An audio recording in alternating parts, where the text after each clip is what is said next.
Okay, so two announcements for today. One is on April 25th, from 12 to 2, we're going to have a business roundtable event at the Modesto office, which is on 1325 H Street in Modesto. It is the old Modesto B building.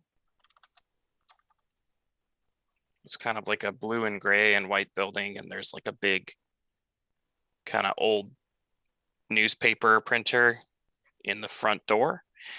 There's going to be food, and all Bay Valley Tech Code Academy students and interns are welcome. We're really stressing for the interns to come, but Phil wanted me to invite any students who are also able to attend. So it would be a good business networking event for you guys to attend, and free food is always nice. There may or may not be some other additional afternoon events that we plan for that day. We're still talking about it, but and I think that's a Monday, I believe. Correct me if I'm wrong on that, but I just checked and I believe that's a Monday. And that's the day our Digital Design Academy starts as well. So we're starting a new course. So now we have two courses. We have the Code Academy and we have this Digital Design Academy. So that's really cool. So yeah, if you can make it, please come on by. We can, if you don't already have one, we can give you a Bay Valley Tech t-shirt for pictures. It's really great when we're all showing up and wearing our neon orange, our eyes, they bleed. Very noticeable shirts, and it's really helpful for our funders and others to see how many people we have in attendance, and it helps us to get more funding and to also make more of an impact on the community and improves visibility and all that. So if you want to join us for that and get some free food, please come on down, mark it on your calendars. As always, fill out attendance on spreadsheets and Clockify. And we're going to spend five or 10 minutes today. And so Phil had posted on the Discord channel.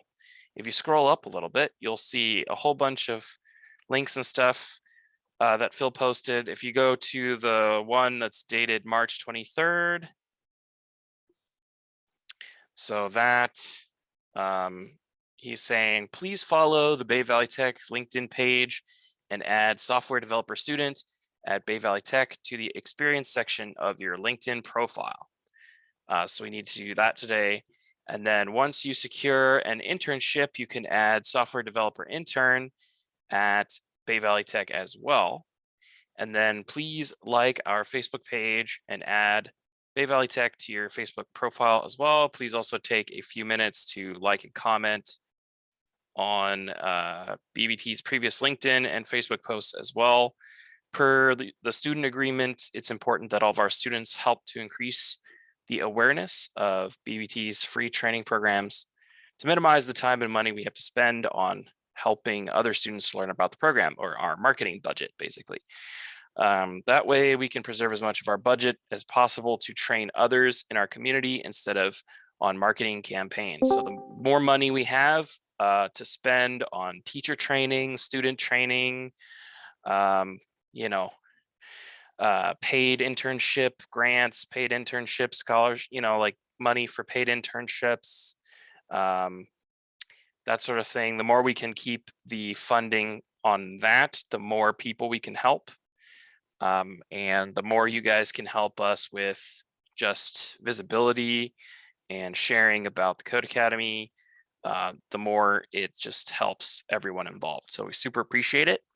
So we'll just take a little bit of time, and I'm going to mark on the attendance sheet under the response questions tab. Let me see here. Let's say liked and commented on a LinkedIn post. So you can just type done under that when you've done so. Added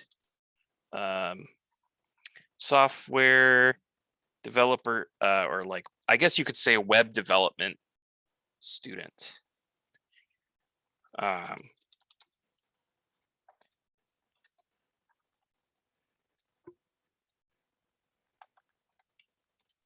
Web development student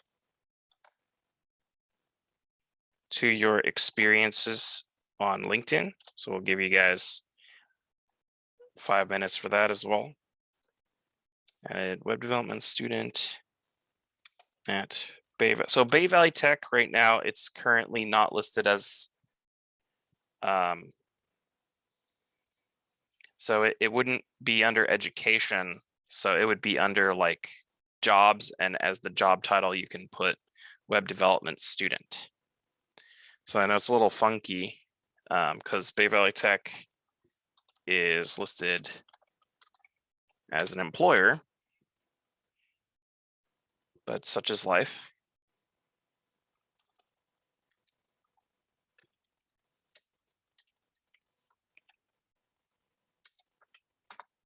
And yeah, at some point during this week, you'll probably do want to, if you haven't already, make sure you're setting up a professional looking Sorry LinkedIn. about that, Martyn. I just came back.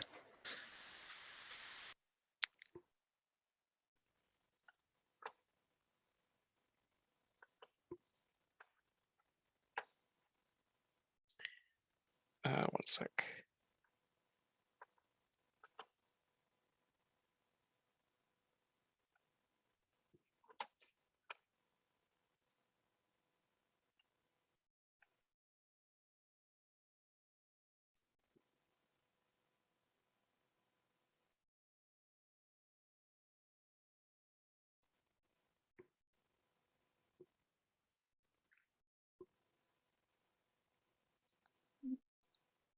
Let me know if you guys can see it. Yep, I can see your screen. Okay. Cool. Oh, sorry, go ahead. Just a quick question before you get started. Do you have this in a code repository? Not yet. I'm still working on it. So that's actually something we can all work on today. If you guys need help with that, we can walk through making a code repository, because that's a good practice to make your projects easily shareable. So Okay. what was your question? So I was trying to get icons by my little body here, just like these little quotes. I got it from the icons page from Bootstrap. So it was saying I can use this or this copy this HTML. I tried to use this one, but it wouldn't work. Only when I used the copy HTML it would work. Right. So I let's was getting stop. like, what's the difference between these Right. two? What's the difference between those two? Okay. So I want you to take a moment and read through and tell me, starting at the icon, that first one, and starting with the header where it says icon font. I want you to read all of that to me and explain it to me, like what you understand from that. It says icon font using web font, copy, paste, and go. Mm-hmm. So And I then don't know if I'm using web font. Can you? Sorry. Yeah. So that's good. Can you read the next, the one that says I class? What is it? By alarm, whatever. Yeah. So you want me to read that? Yeah, just read it and interpret it to me. What is that? I class. So what is I, first of all? What's I?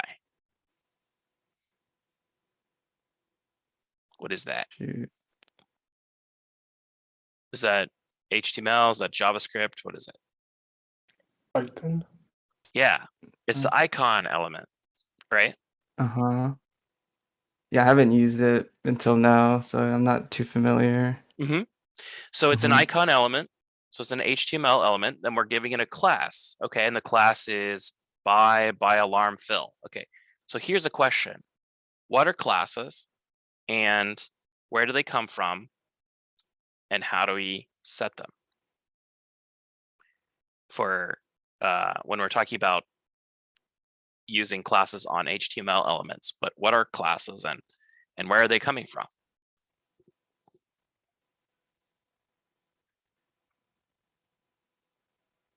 Well, I know when I use a class, I mostly use it. Hold on, let me look at my code. Yeah, so when you write a class on your project, what is that? What are you doing? What language are you using? Oh, it's HTML for when I And use it. and Mhm. HTML Oh, and and CSS to style it. bingo. So it's Mhm. HTML and CSS. Okay. So so we're using CSS. We're writing a class in CSS, and then we're putting it on our HTML element. So we have these classes here. Where would these come from?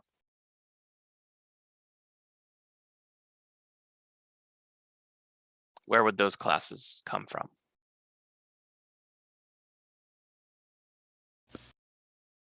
From Bootstrap? I don't know if it's going to be Bootstrap like the regular one, the regular library, but it has to come from some sort of library, and it looks like it is some kind of icon or it's saying using the web font question mark. So I think there's some kind of web font download that needs to be either imported with a CDN or downloaded as a node module or basically a dependency on your project. Alternatively, if you read that next line, copy HTML.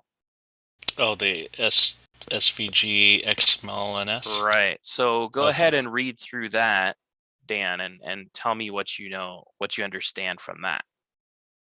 What's going on there? Okay. So SVG XMLNS, and then it's like a link, Yeah, it's a link. and then it's a width.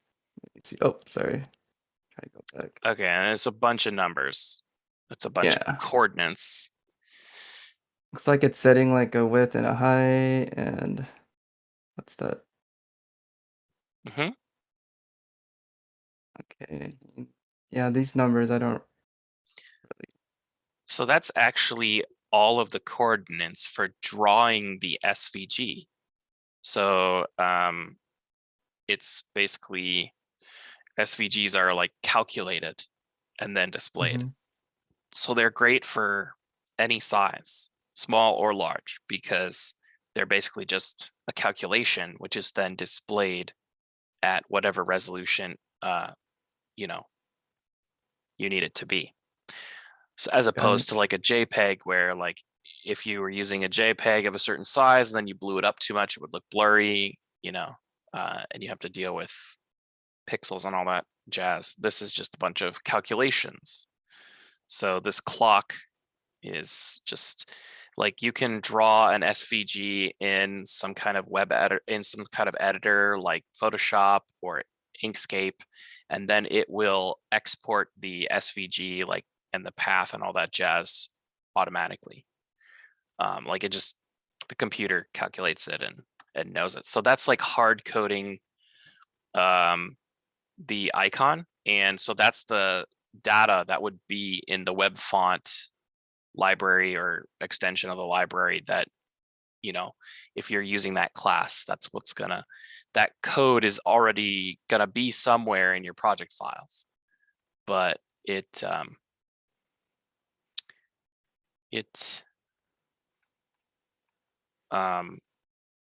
it's just gonna be abstracted behind a class, so you don't have an ugly bunch of code in your HTML. Does that make Okay. sense?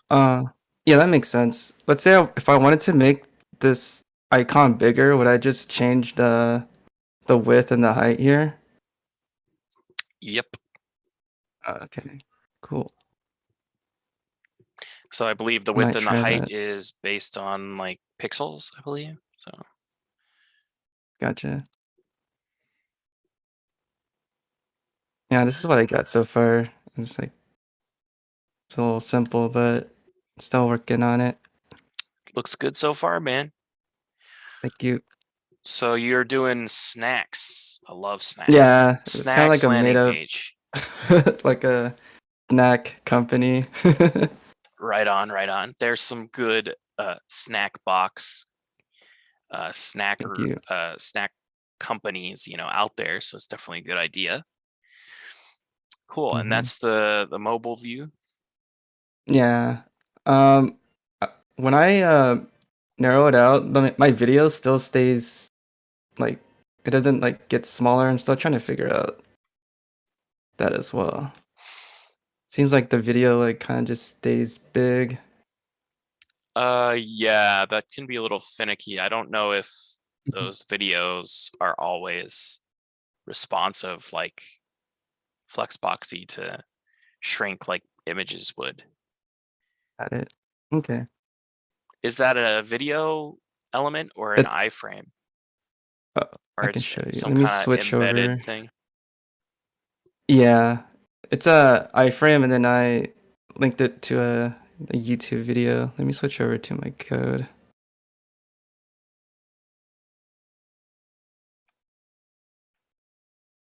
So it's just like right.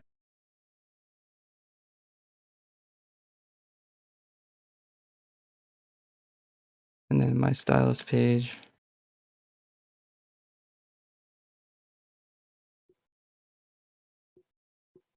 Okay, nice. Lots of IDs and classes. Okay. Hmm. Looks very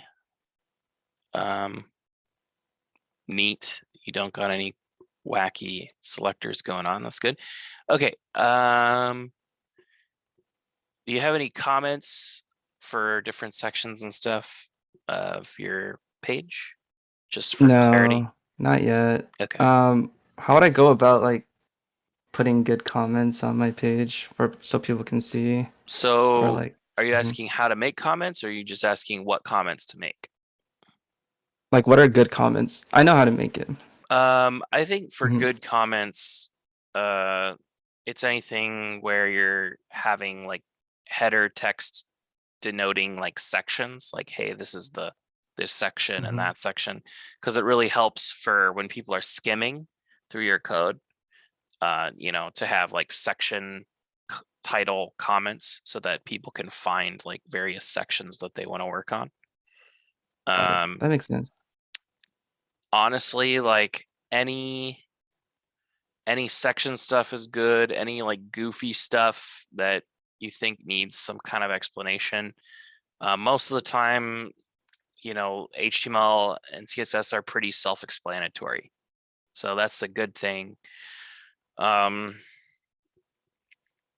But yeah, just like section headers and letting people know how things fit together. Maybe if something like disappears at a certain screen size, you might want to comment on that. Say like, oh, this won't appear on this screen size. But honestly, that might not be necessary. So yeah, like I think minimal section comments are probably like the best way to go. But you're Okay. always welcome to add more if you want, if you think it's helpful. So, all right, looks pretty good. So you got container fluid, then row, then columns, then inside the columns. Okay, you got all this stuff. Yeah, my page is kind of just like one giant column. Okay. So that's potentially might be an Yeah. issue, right? Yeah. If you scroll down, so it looks like everything's in here. Yeah. And then but you have a new row, right? Yeah, So for the panels, okay, the that's little good. pictures. Yeah. Yeah, so that's great. Like that's exactly how you want to use Bootstrap Grid, is for the page template like that. Hmm. Break up sections of your page. Cool. Well, yeah, I'm not going to tell you not to do what you did if it works, but if you want to Mhm. add more functionality to the template easier, you might want to just break up some of those things into more columns and rows in that first super column that you have. Other than Okay. that, looks pretty good. Did you have any other questions that you wanted to go over? Like how do you Uh, import the web fonts or something? Or you can look through the documentation, I think, about that. They'll explain it okay. step by step. They should have an explanation on how to download that into your project or import it with a link. Okay. Yeah, that's all for now. Thank you. Cool. Mhm. So somebody asked me if I could explain one of the assignments, a bonus assignment, I believe. So I can go over that a little bit, and then we can go with somebody else for a code review. Okay, so we got bonus assignment, make a tutorial. I think this is the one you're saying. So I gotta make sure you guys can see this instructions document.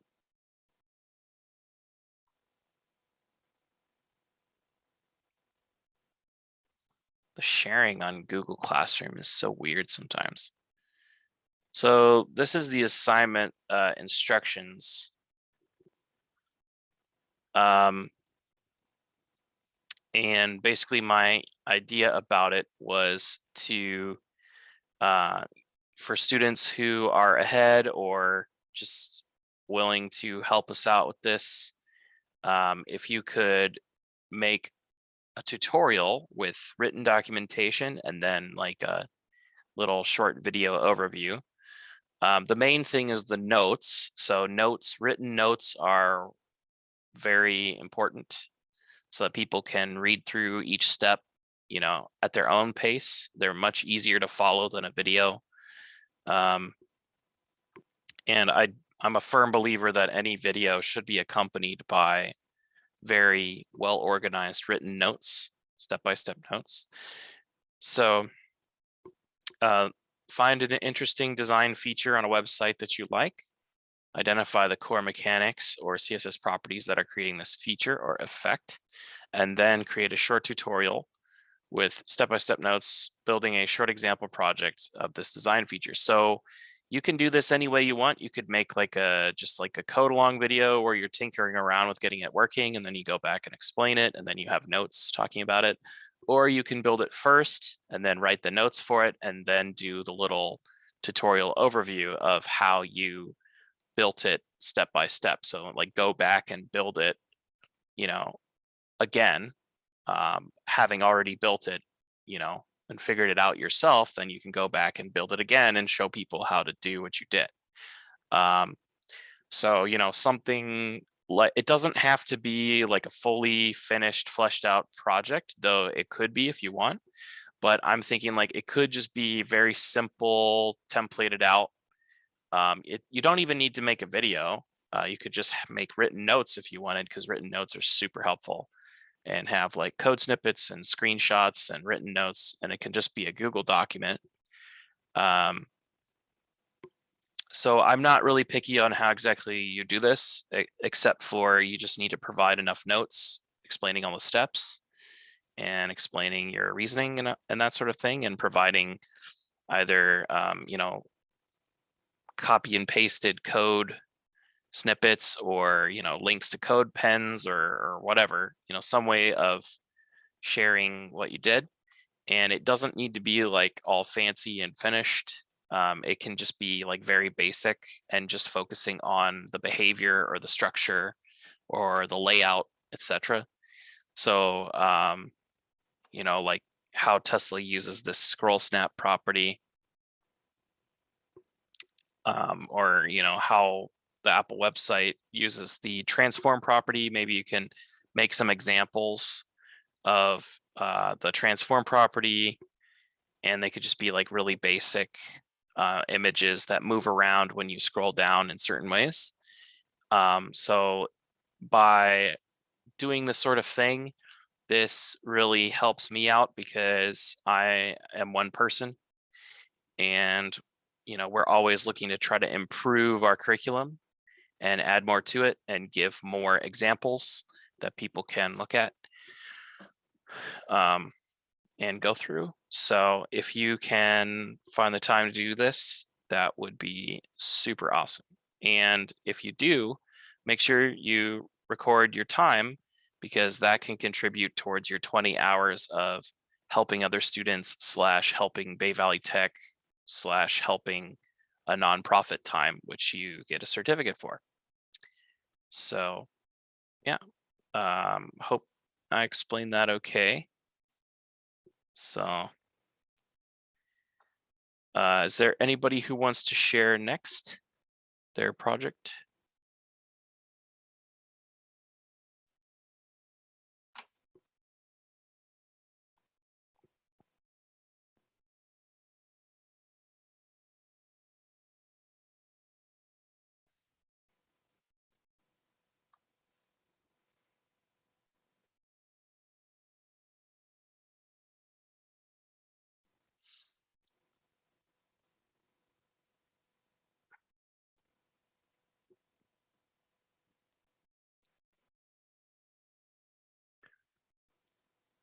All right, let's roll a dice. How many people we got here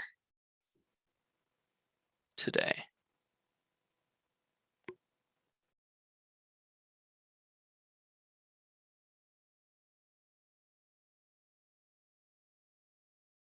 I think 19. Let me roll a dice and call somebody.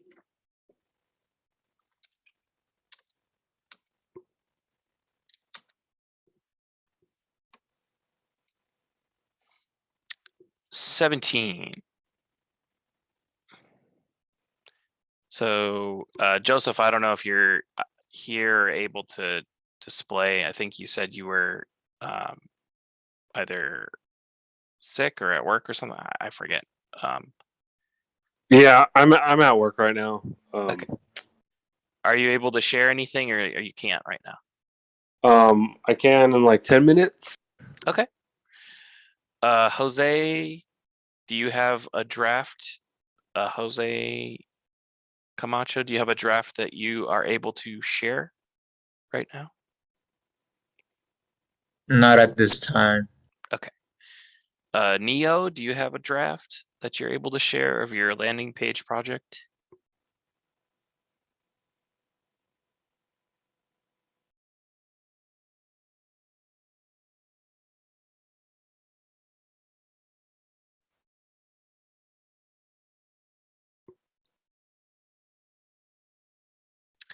Okay, let's roll again. 8. Okay, 1, 2, 3. Well, Dan already shared. So Clayton, do you want to share?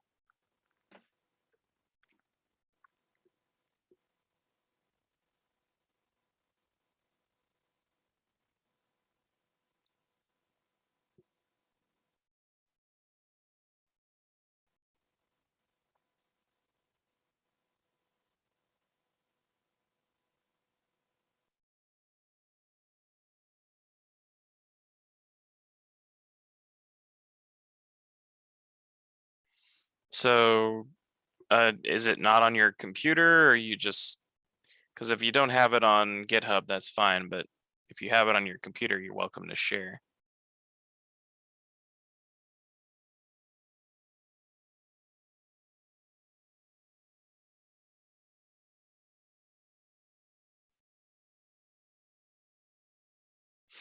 Danitra, are you able to share your draft right now?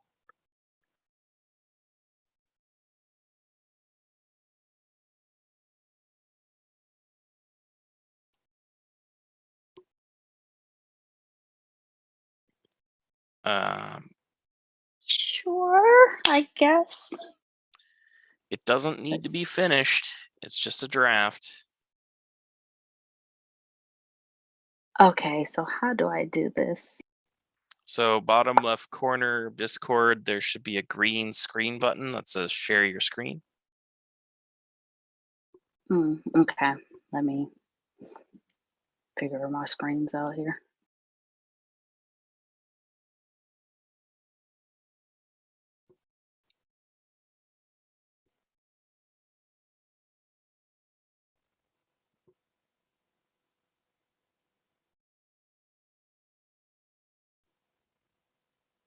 Okay.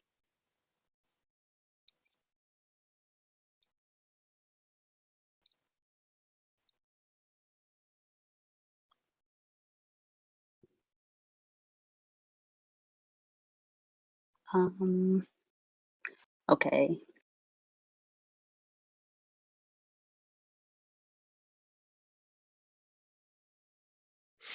So there you go. Okay, how do I know what I'm streaming? Well, it's live, so if it loads up, then it's working. Do you see anything? It's still loading, but it says Okay. this is supposed to be your screen.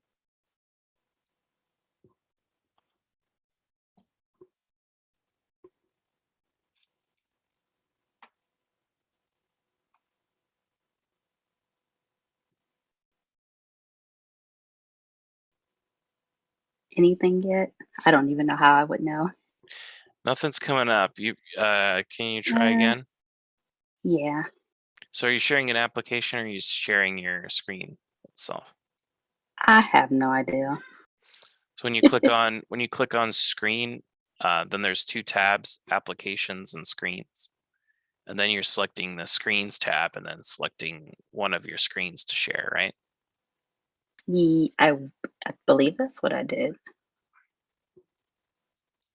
What? Yeah. Clearly haven't done this often. I saw your post. Yeah. Okay. I'm muted. Share your screen. Okay. So I see one that says Google Chrome, which is what I was trying to share. Oh, you know what? It was applications. Okay, I see screens now. Anything's fine. Entire screen. Do you want me to see if they have some other sort of spicy soup noodle thing? Or Okay. Did that work? okay. Do they have Kung Pao eating? I guess that's fine. Kung Pao chicken.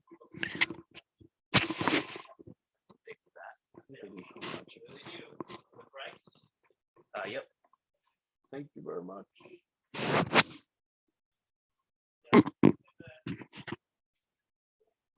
Yeah, we already spent. Okay, so maybe I'm not great at like this. 5 or 10 minutes doing that.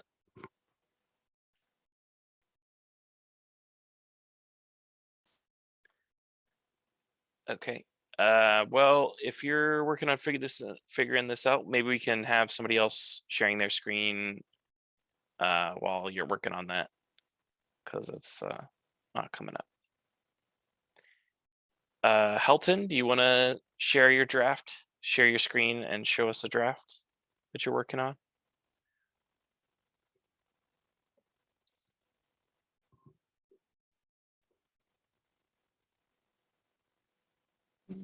Yeah, Martin, I just got off of work. Like, I'm trying to like rush past so that I knew that you were going to call me soon. Okay. I'm No on my worries, phone. no worries. Well, if you guys need some time to get ready and be ready to share, that's totally okay. We can take a break and then we can split into small groups to work on stuff for a little bit and then come back and do some more code reviews. What do you guys think about Okay. that? That's good. Okay, sounds good, Martin. Okay, cool. So we'll go ahead and take a short break and we'll meet back in 10 minutes. Okay. And then if anybody needs help with code repositories, I'm willing to go over doing code repositories, or you can just be working on getting your drafts ready in the other rooms. I'm recording a class today, so the review will be recorded about GitHub stuff, and I'll be uploading that. I think I might have a few uploads I'm behind on for your class. unfortunately. So I will make sure to get caught up on that. So yeah, so let's meet back in 10 minutes at 7:45. I'm gonna get some water, do a stretch. See you then.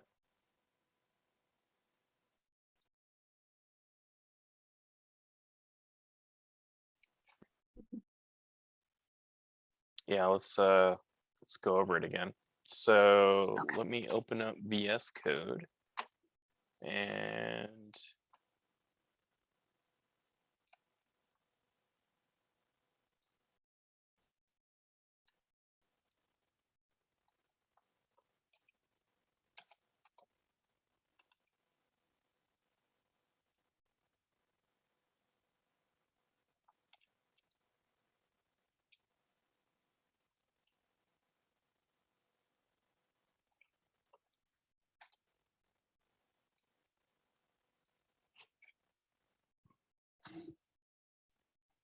okay, so I'm going to make a new file,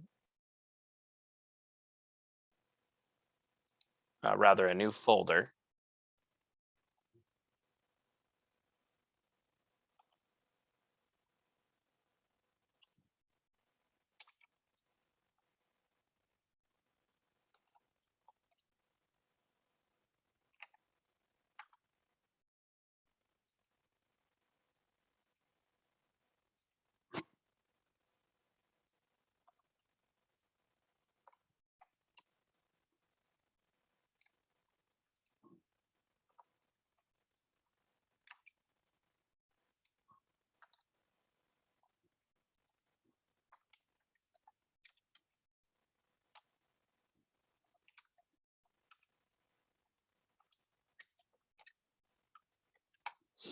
Okay, so I'm just making a simple HTML file here, and it's in its own folder. So I'm going to open my terminal, and I'm going to say, gonna git bash terminal. So I read my address on my computer. I can see I'm in documents development, BBTTA, HTML, CSS practice. So I want to go into my Git repo practice 10 folder before I initialize my Git tracking. So if I want to initialize a Git repository to track my files in my project, what command do I use?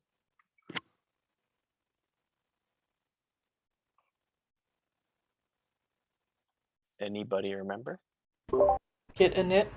Git init. That is correct. And so then I do that. It says initialized empty Git repo in blah, blah, blah. Great. So if I do git status, it says no commits yet. I'm on branch main. I'm on my main branch. I have untracked files. And it's telling me, okay, use git add file name to include what will be committed. Nothing added to commit, but untracked files present. Use git add to track. So in order to make a commit, which is like a save checkpoint, you first have to add files and folders or whatever to be committed. So if we want to add everything that isn't listed in the git ignore file, what command do we use to add those to be staged for a commit? What is it? Git add. Git add what? M. Nope. Period. No, all. Oh, period. The space and period. Yep. Space Okay. period. That will add everything that is not on the git ignore file. So everything except for the stuff that you listed in your git ignore file. And we can talk about git ignore files in the future. So we do that. It adds everything. We do git status. It says on branch main, no commits yet. Changes to be committed. They're in green, which means they're staged. If we want to unstage them, we say get rm dash dash cached and then the file name to unstage it. But we don't need to do that. So, okay, so we have staged our files for commit, which means we've added them to the box that we are going to put on the shelf in our commit. That's kind of the mental image you can use if you want. So what do we do next if we want to make our first commit? What's the command for making a commit?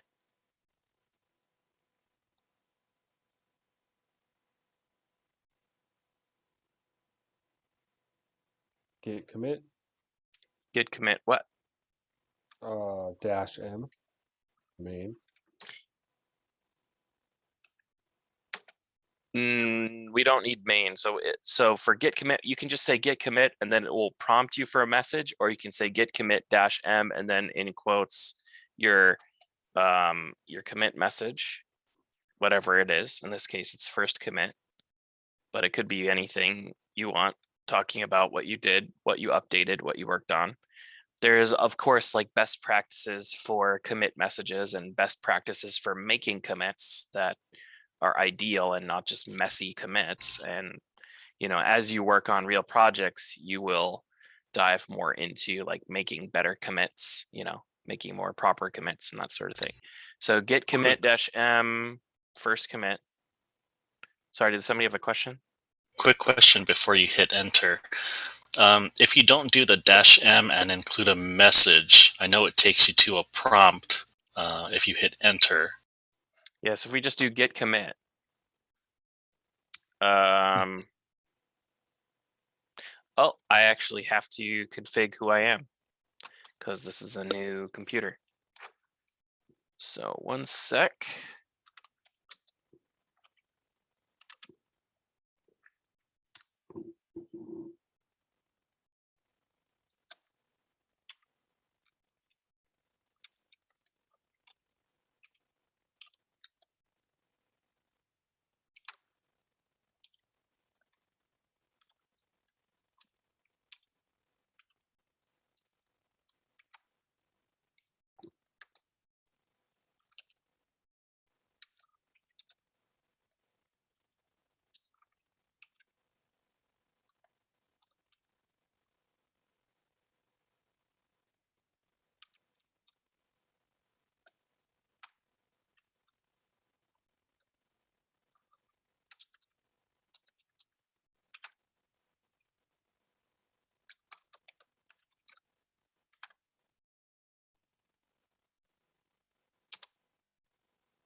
Okay, so I configured it.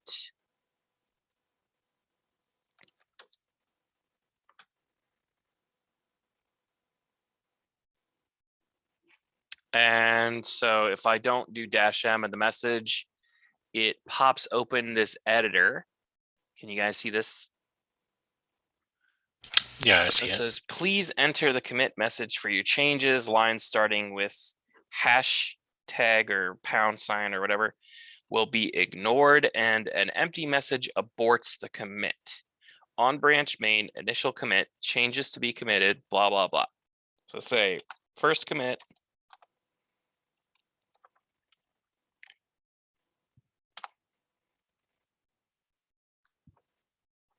Now what do I do? Exit this. Yeah, that's kind of what I do. Is I So just then- exit it and then I exit it and then it says main root commit, blah, blah, blah, first commit, 1 file changed, 0 insertions, 0 deletions.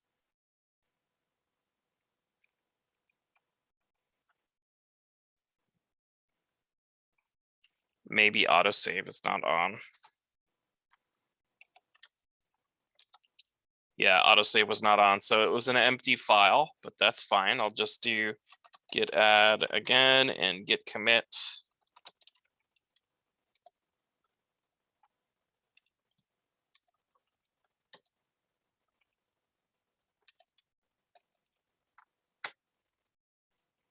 Okay, 1 file changed, 14 insertions, 14 lines of code inserted.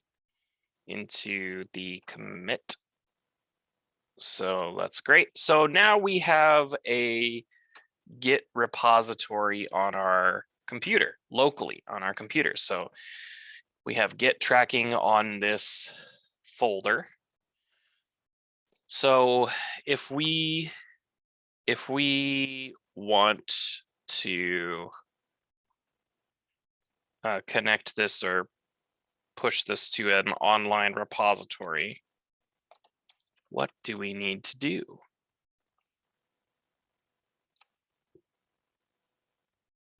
Go to github.com, make a new repository, right?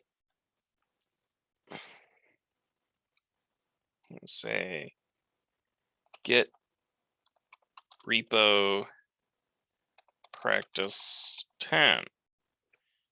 Does it matter when you create the repository?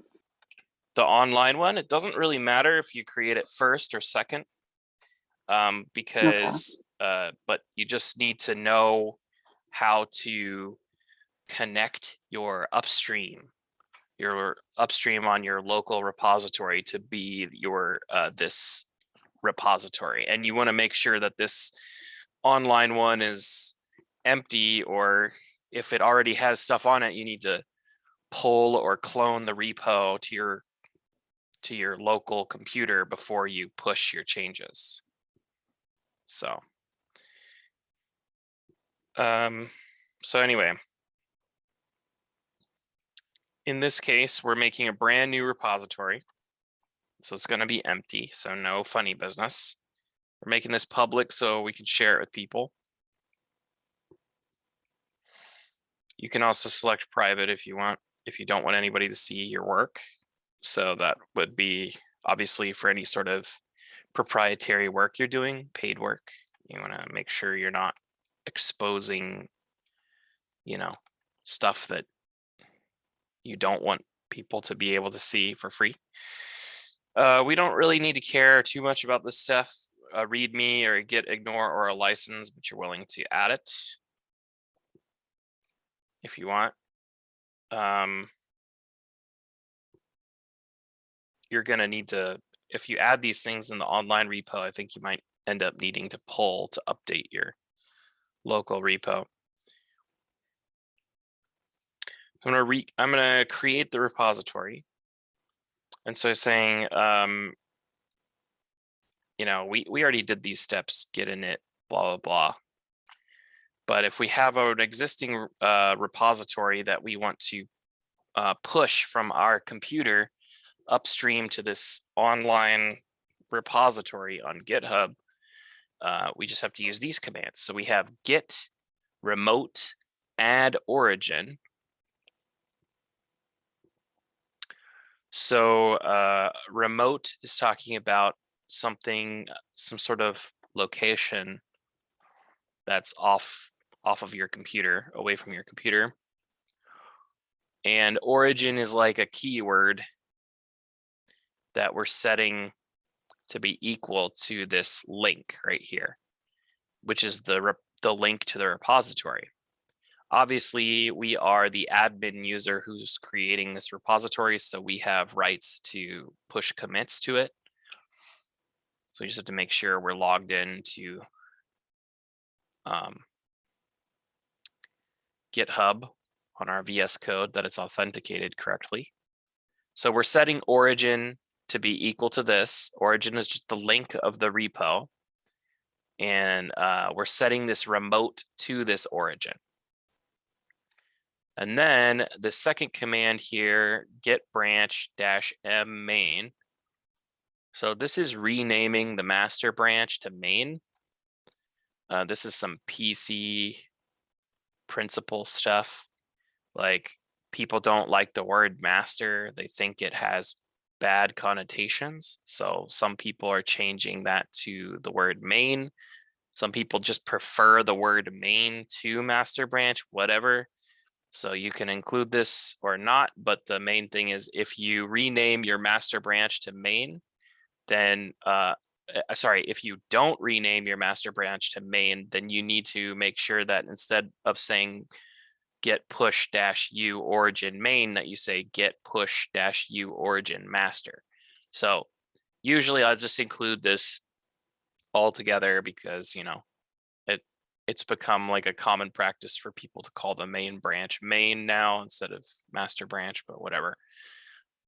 So you can just copy this, all three of these. So this last command, get push dash u, I believe is upstream. So you're pushing upstream to origin. And I forget if this is like you're setting origins main or if you're pushing your main branch. I think it's you're pushing main branch. So this would be pushing, you're setting your upstream basically so that you can just say get push and it will automatically just push to this link. So you have to set the upstream to origin. So that's kind of an explanation of these commands. So in the future, you don't have to say this again. You can just say get push when you need to push after your commits.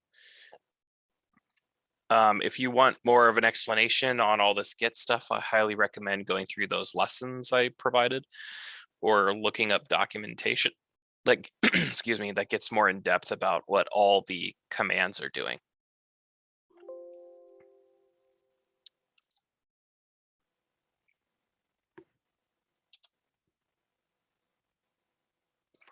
So I paste this in.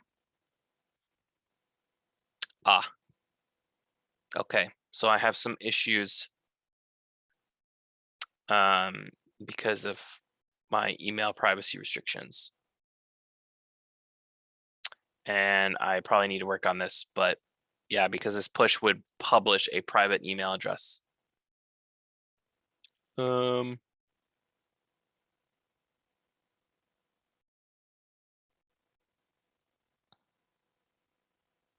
So I need to work on like setting this up so that this isn't a problem. But if these settings, privacy restriction settings weren't on, or if I had configured this properly, then it would have pushed my commit upstream and we could see it. But unfortunately, I'm unable to show you this because it is not yet here. There's no code here yet. So then if you wanted to make updates, you would just do, if you make updates to your code and you want to push those, then you just do git add space period and then git commit -m, then your commit message in quotes, and then git push, and that's all you'd have to do.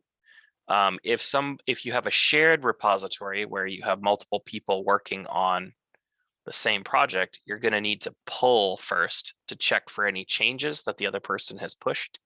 You need to do git pull to pull down any changes that they've pushed to the repo, and then do git add, git commit, and git push for your changes. So that's just kind of a brief overview of GitHub. So hopefully that was helpful.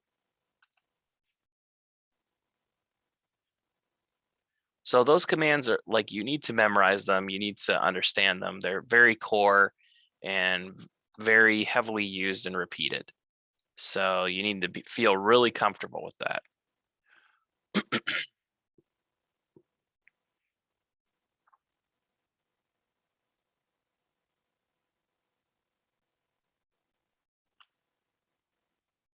All right, is there anybody who's able to share their draft or their project?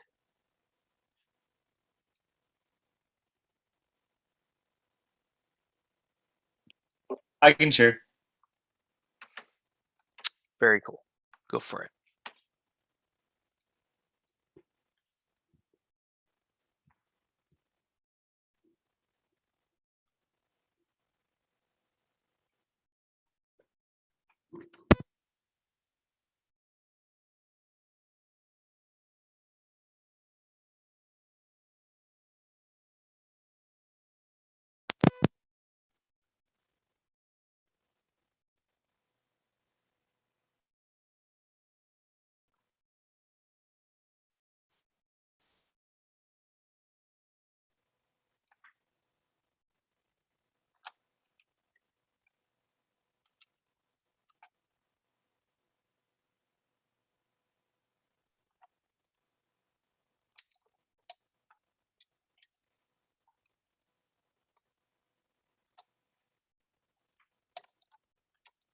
I always have issues sharing and it's not working right now. If I share my Git repository link, would that work? Yeah. Okay, sounds good. I'll put it in the chat. Is it public? Is your repo public? Yeah. Oh wait, I didn't mean it. I should have done it.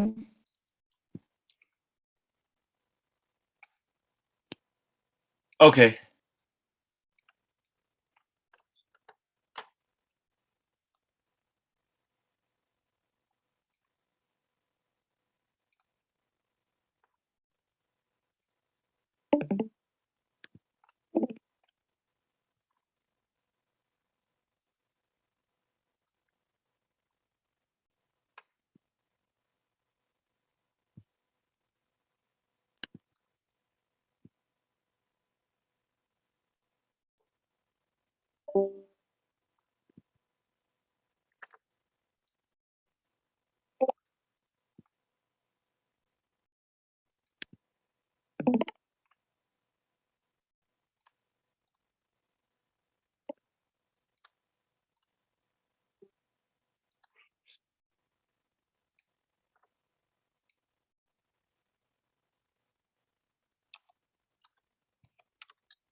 Okay, I'm gonna share screen then.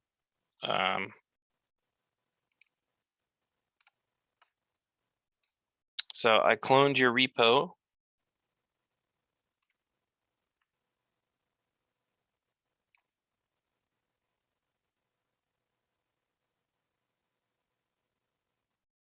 And it looks like you have your CSS and a style tag.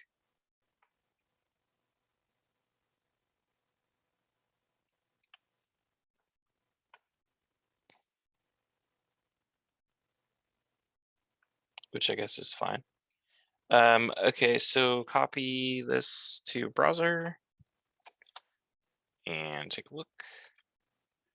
So we got labwares, very cool. And you got some beakers here.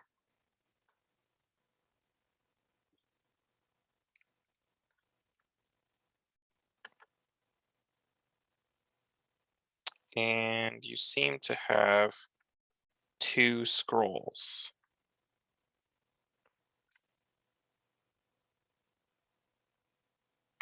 Why is that?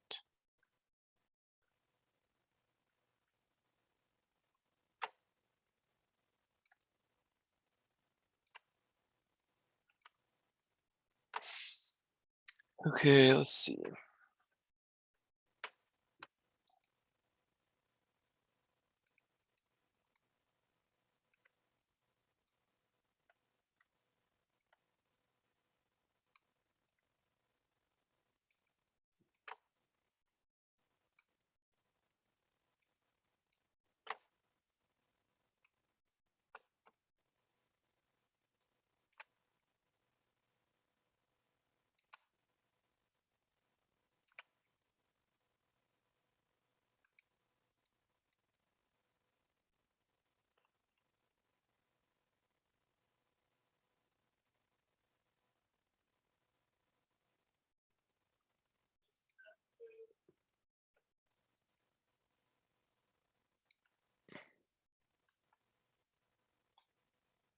So it looks like you have your so you have these other sections going on, and then you have a container in this section for this layout here. Okay. So you have these different sections of the page. And I'm assuming that's so that the scroll snap stuff works. But then for whatever reason, we have some funky stuff going on with the scroll bars.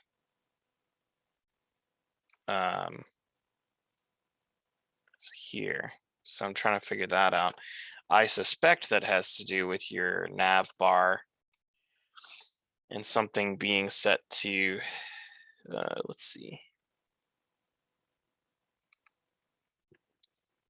Navbar expand, large, navbar light, PG white, ID scroll. Okay.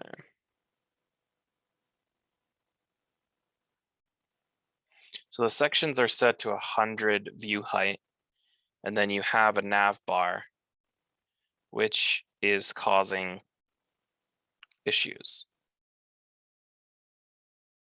Can you guys hear me okay? I just need to test my sound. See, is anybody there? Yep. You're good. Okay, You're good. All right. You could. Just want to make sure I'm not like talking to an empty room or talking and nobody can hear me. So your nav, because it's outside of these sections, I believe. Yeah, your nav is in your body, but it's outside of your whole div. And then you have all the sections set to 100 view height. Then it's creating that really ugly. Oh, and the other thing is you never want to have view height settings that are set on children of something that has a view height setting. That's like no bueno. So you can use percentage.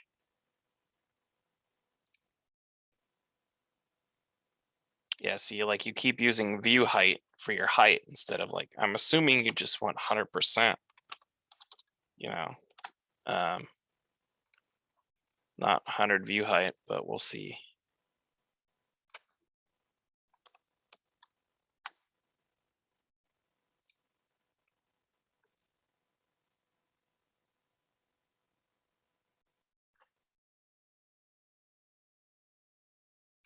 Well, actually, you might be okay with 90 view height. Well, let's see.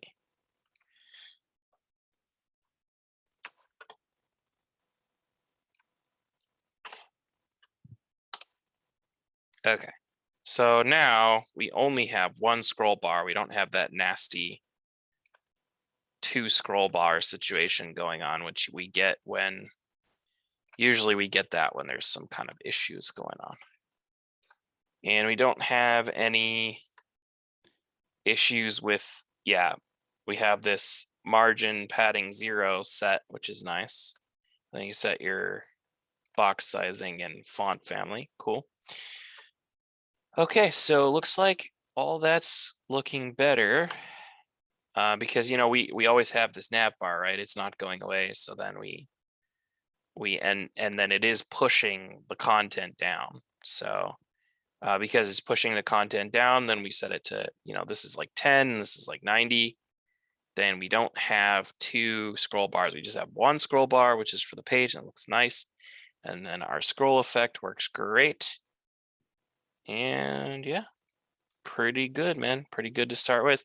When we make the window smaller, then your nav condenses here. Unfortunately, when we click it, nothing pops out or expands, but I believe you're working on that. This is interesting. Let's see. There's no horizontal scroll. So this background photo is like doing this on purpose. So I guess that's totally fine because this looks fine. This photo looks good this way as well as like this way. So it's not like, this could be intentional and it could be just fine to keep it this way if you want, because it looks good on all screen sizes. Like it doesn't look bad. So cool. Did you, Thanks. I'm sorry. oh sorry, did you have any specific things you wanted to go over or ask about? It was the double scroll bar so my audio went away and like my computer wasn't working. I came in right when you got rid of it. Yeah, so the thing is, when you use view height, you have to be careful. So you were Okay. using 100 view height, and so if you use 100 view height and then you have like a nav outside of that thing that you were using 100 view height on, which you were using it on whole and section. Whole is pretty much just a wrapper div for all your sections. So it's kind of not, it doesn't really take up any space. So, so the issue was just that your nav was just pushing your div down and creating that ugly scroll bar. So all we did was change whole and section height to 90 view height. We could also just make section 100%, and then it would be 100% of 90 view height. I believe it would still look the same. So we can save this and refresh. And it looks fine. And yeah. Yeah. And the scroll snap effect works? Yep, scroll snaps On your end? working. Scroll snap works fine. It's working great. Okay, sounds good. Thank you so much. The only issue might be that it might not be perfectly spaced. So this looks like it's a little bumped down. Oh, I just added those like recently, so I haven't been able to fix them. Okay, got it. Yeah, because your containers, I think,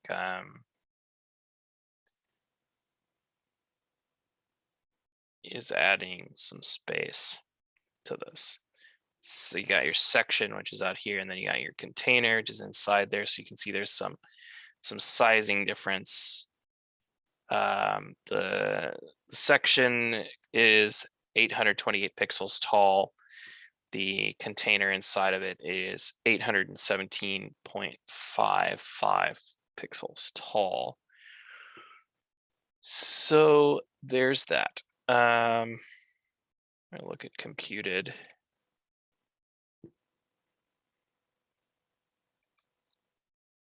Container, what you got going on here? It's weird. I'm not really sure why it's doing that.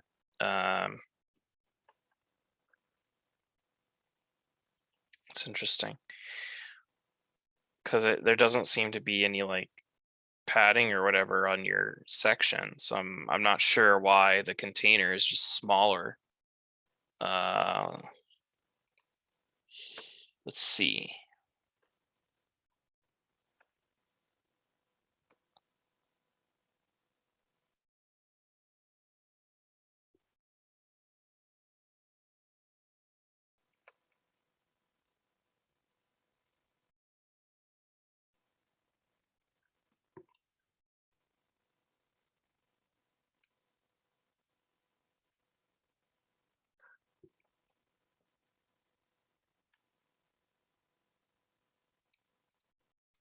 Yeah, it's I'm a little bit stumped. I'm not really sure why that is.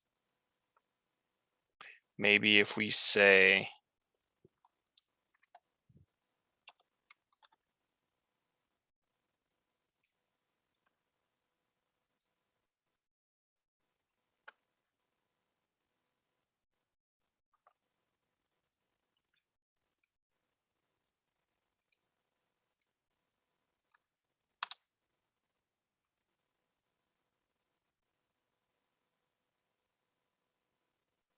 there we go. So I just set the container to be 100% height of the section. So now they're the same. So that's good. And you included that in the class, right? Yeah, I included that in the class of the container. In VS Code, I just put a utility class H100. Okay, sounds good. So it can be potentially a little confusing if you're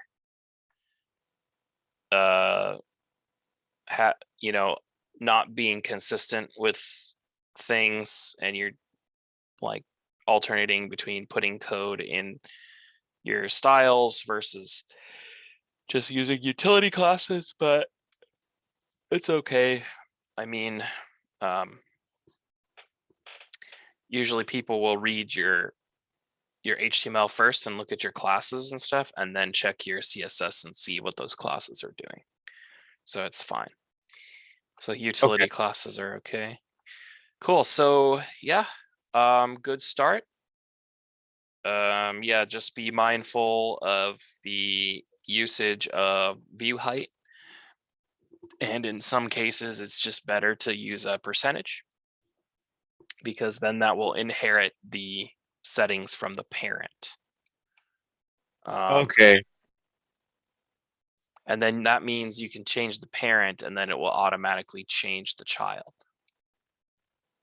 So you don't have to change it twice. Okay, sounds good. Cool. I like your scroll snap. I think that's good. I think it makes sense. This design you're doing, it makes sense, you know, if you have like 3 sections. You know, like your intro landing page, maybe you have like some button or like some blurb or whatever going on here, and then like 3 main products or services, and then maybe like an about or testimonial section. Like I think that works really well. Okay, thank you. So let's see.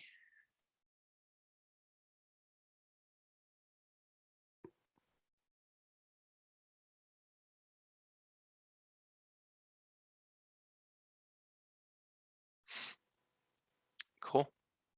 Anybody else have a draft that they want to show as we finish things up, wrap things up? And thank you. Thank you very much.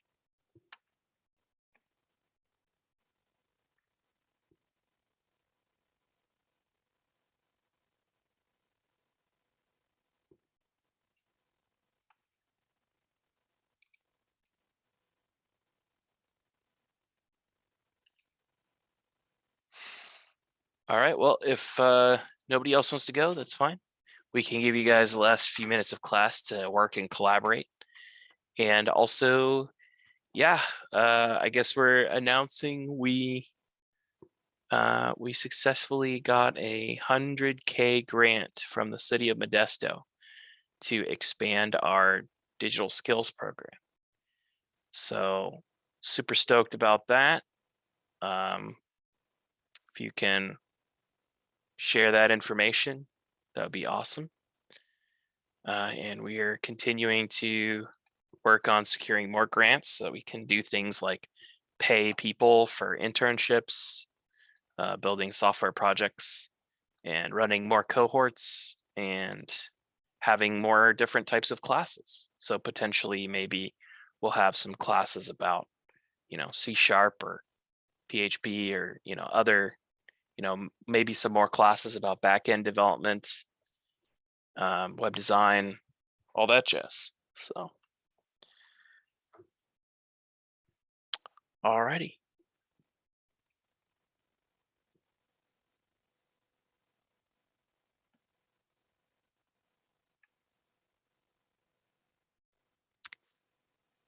If anybody would like any help or input, just let me know. And I'm happy to check over your project if you would like some help.